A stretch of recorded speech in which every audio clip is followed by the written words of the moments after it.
মেহেরপুরের গাংনী উপজেলার তেঁতুলবাড়িয়া সীমান্তে ৬ জনকে পুশিনের চেষ্টা করা হয়েছে।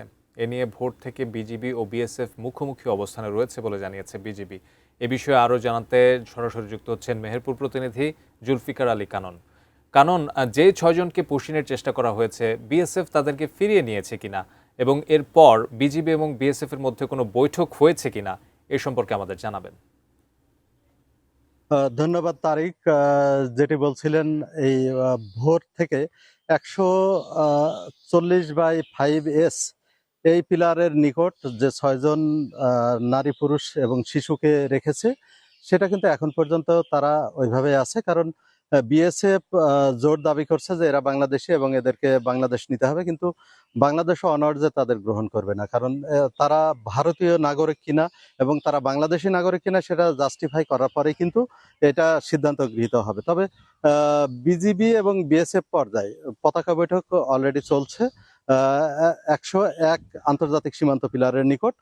সেখান থেকে এসেই বিজিবি আমাদেরকে জানাবেন বলে জানিয়েছেন। তবে গত রাত থেকে তাদেরকে একেবারে শূন্য রেখায় রাখা হয়েছে।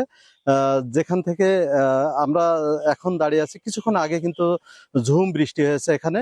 সে ঝুম বৃষ্টির সময় কিন্তু তারা সেখানে ভিজছিল অঝরে, এবং তারা এক প্রকার মানবতার জীবনযাপন করছে।